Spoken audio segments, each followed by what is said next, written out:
दोस्तों, इस दुनिया में बहुत सारे लोग पाए जाते हैं। मुख्तलिफ़ सोच, मुख्तलिफ़ मिजाज और मुख्तलिफ़ आदात रखने वाले, जो एक दूसरे से हर लिहाज से अलग होते हैं।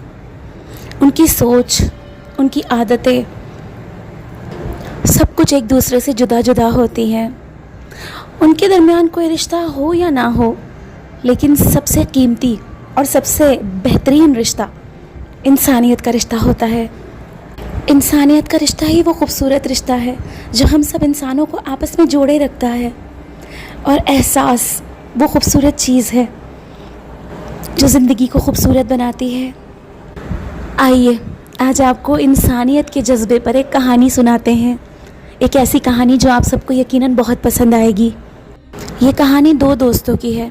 जी हाँ, दो दोस्तों की, जिसमें पहला दोस्त बबलू था, जो अपने बड़े से खूबसूरत से घर में अपने वालिदैन के साथ रहता था। बबलू के पापा एक बड़े बिजनेसमैन थे, इसलिए वो लोग काफ़ी अमीर थे।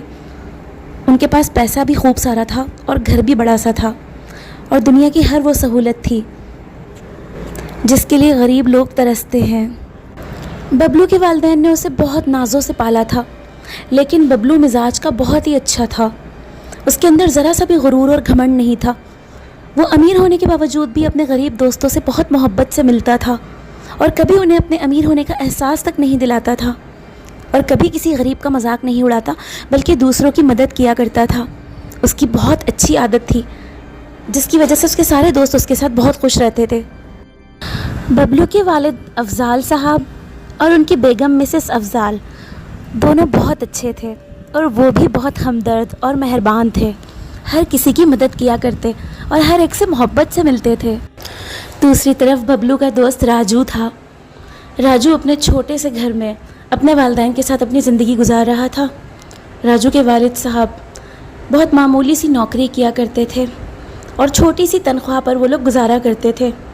वो लोग बहुत गरीब थे और बस सफ़ेद पोशी की ज़िंदगी गुजार रहे थे। राजू के वालिद साहब का नाम महमूद साहब था, जो बहुत ही शरीफ और बहुत ही अच्छे इंसान थे, जिन्होंने गुर्बत में भी अपने बच्चे को बहुत अच्छी ज़िंदगी गुजारना सिखाया था, और उसे ये भी सिखाया था कि हालात चाहे जैसे भी हों, हर हाल में अल्लाह का शुक्र अदा करना है और हिम्मत नहीं हारनी। इसीलिए राजू बहुत बाहिम्मत और बहुत ही मज़बूत लड़का था। गरीब होने के बावजूद भी उसने कभी अपनी हिम्मत नहीं तोड़ी और कभी अपना हौसला नहीं छोड़ा। राजू की वालिदा का नाम नाहिद था, जो अपनी गुर्बत से और अपनी गरीबी के हालात से बहुत ज़्यादा परेशान थी, लेकिन फिर भी बहुत सब्र शुक्र से गुजारा किया करती थी, और कभी अपने शौहर से या अपने घर वालों से इस बात का शिकवा नहीं करती थी। बबलू और राजू आपस में बहुत अच्छे दोस्त थे और हमेशा से एक दूसरे से बहुत मोहब्बत किया करते थे। ये बात सच थी कि दोनों हैसियत में मुख्तलिफ थे। बबलू एक बड़े घर का अमीर लड़का था, जबकि राजू एक मामूली से घर में रहने वाले गरीब वालिदैन की औलाद। लेकिन जब भी राजू और बबलू मिलते तो दोनों में से कोई भी एक दूसरे को गरीब या अमीर होने का एहसास नहीं दिलाता, बल्कि दोनों भाइयों की तरह एक दूसरे के साथ रहते। बबलू और राजू दोनों एक साथ एक ही स्कूल में पढ़ते थे। वो साथ स्कूल जाते, वो क्लास में भी एक साथ ही बैठते थे, और वापसी पर घर भी एक साथ ही आते थे। स्कूल से वापसी पर अक्सर बबलू राजू के साथ उसके घर आ जाता था, और जो भी कुछ रूखा सूखा पका होता था हंसी खुशी अपने दोस्त के साथ खा लेता था, और कभी भी अपने अमीर होने का या अपने दोस्त के गरीब होने का एहसास नहीं दिलाता था। इसी तरह अक्सर स्कूल की छुट्टी के बाद बबलू अपने दोस्त राजू को अपने साथ अपने घर ले जाता, और वहाँ उसे अपने साथ खाना खिलाता और उसके साथ वक्त गुजारता था, लेकिन कभी भी अपने दोस्त को उसके गरीब होने का एहसास नहीं होने देता था। जिस स्कूल में राजू और बबलू पढ़ते थे, उस स्कूल के मालिक का नाम सर हामिद था। सर हामिद बहुत ही सख्त मिजाज, बहुत ही अक्कड़ मिजाज और गुस्से के बहुत तेज़ थे। किसी की फजूल बात बर्दाश्त नहीं करते थे, और ना ही किसी से कोई ज़्यादा बात किया करते थे। उनके दिल में किसी के लिए कोई रहम, कोई तरस नहीं था। वो बस अपने काम पर ध्यान देने वाले और मतलब की बात करने वाले इंसान थे। उस स्कूल में सर हामिद के अलावा उनकी बहन मिस चीमा भी थी। मिस शीमा सर हामिद से बहुत मुख्तलिफ थी। उनका मिजाज बहुत नरम था। वो बच्चों से हमेशा मोहब्बत और शफ़क़त से पेश आती थी। यही वजह थी कि बच्चे सर हामिद के पास जाने के बजाय मिस शीमा के पास आते थे। एक दिन रात को बहुत देर हो जाती है, लेकिन राजू के अब्बा घर नहीं आते। राजू की माँ बहुत परेशान होती हैं। वो राजू से कहती हैं, राजू बेटा, शाम हो गई है, तेरे अब्बा अभी तक घर वापस नहीं आए। ज़रा जाकर देख तो सही, कहाँ रह गए। राजू के वालिद महमूद साहब घर के करीब ही एक फैक्ट्री में जॉब किया करते थे, लेकिन रात काफ़ी हो गई थी और अभी तक घर नहीं लौटे थे। राजू के वालिद काम ख़त्म करके फैक्ट्री से घर वापस आ रहे थे कि सामने से तेज़ रफ्तार ट्रक ने आकर उन्हें टक्कर मार दी।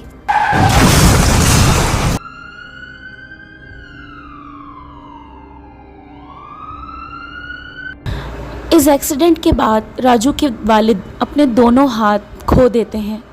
डॉक्टर्स एक्सीडेंट में उनके दोनों हाथ काट देते हैं। राजू की वालदा बहुत परेशान होती है और उनके घर में कोहराम मच जाता है।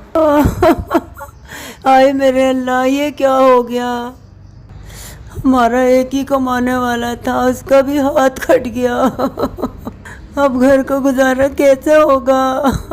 माँ, तुम परेशान मत हो माँ, मैं हूँ ना, मैं इस घर को संभालूंगा। मैं कमा कर लाऊंगा और सबका ख्याल रखूंगा। राजू अपनी माँ से वादा तो कर लेता है कि वो उसका सहारा बनेगा और इस घर के लिए बहुत कुछ करेगा, लेकिन उसे समझ नहीं आता कि आखिर वो करे तो क्या करे। वो तो खुद एक छोटा सा बच्चा था, आखिर किस तरह वो अपने माँ बाप का सहारा बनता।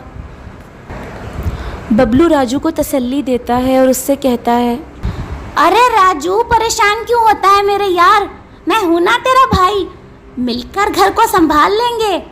देखना हालात जल्दी अच्छे हो जाएंगे, तू परेशान मत हो मेरे भाई, मैं हूं, मैं तेरी मदद करूंगा।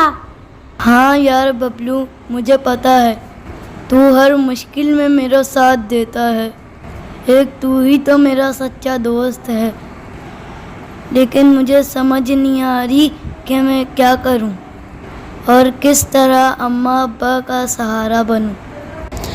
एक दिन सर हामिद अपने क्लासरूम में मौजूद होते हैं कि उनकी बहन मिस शीमा उनके पास आती हैं और उनसे कहती हैं, भाई साहब, आज सुबह माली आया था अपने दोनों बच्चों को साथ लेकर।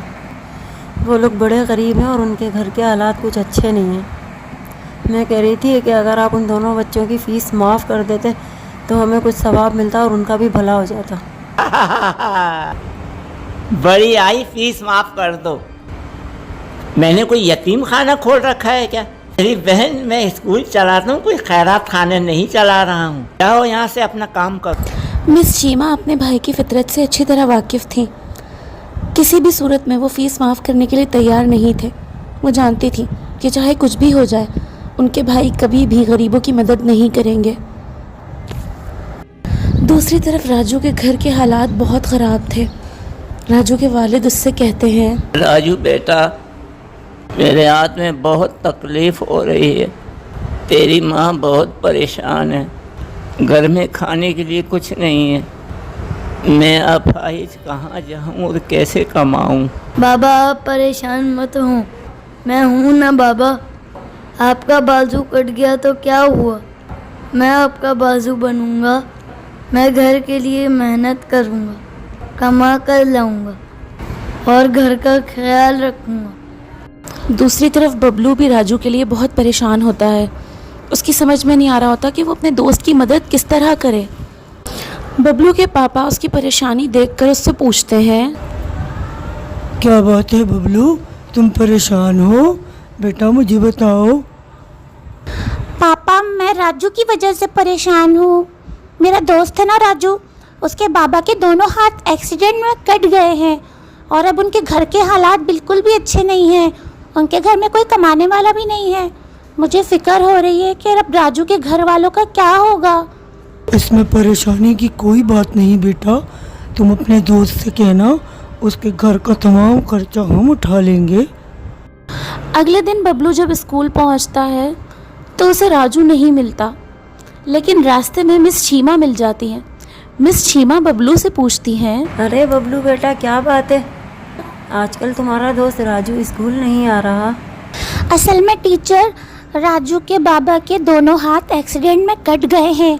उनके साथ बहुत बड़ा हादसा हुआ है और अब राजू बहुत परेशान है, इस वजह से स्कूल नहीं आ रहा। ओहो, ये तो बहुत बुरा हुआ। अल्लाह उनके हाल पर रहम करे। अगले दिन राजू जब स्कूल पहुंचता है तो एकदम से सर हामिद सामने आ जाते हैं और उससे कहते हैं, राजू मियाँ, क्या इस महीने स्कूल फीस देने का इरादा नहीं है? सर, असल में मेरे बाबा का एक्सीडेंट हो गया है। डॉक्टर ने उनके दोनों हाथ काट दिए हैं। अब मेरे बाबा काम पर नहीं जा सकते। हमारे घर में अब कोई भी कमाने वाला नहीं रहा। इस बार मेरे पास फीस के पैसे नहीं हैं। आपकी मेहरबानी होगी, आप मेरी फीस माफ़ कर दीजिए। भाई, तुम्हारे अब्बू का हाथ कटा हो या पाऊँ, हम इसके जिम्मेदार नहीं हैं। हमें तो स्कूल की फीस वक्त पे चाहिए। नहीं दे सकते हो तो जाओ घर बैठ जाओ। सर हामिद बेदर्दी से राजू को जवाब दे देते हैं। राजू उदास हो जाता है। मिस शीमा दरवाजे के बाहर खड़े होकर सर हामिद और राजू के दरमियान होने वाली सारी बात सुन रही थी। मिस शीमा को दिल ही दिल में बहुत अफसोस होता है, लेकिन वो मजबूर थी क्योंकि वो अपने भाई की फितरत से वाकिफ़ थी। वो जानती थी कि सर हामिद किसी भी कीमत पर बग़ैर पैसों के राजू को स्कूल में रखने के लिए तैयार नहीं होंगे।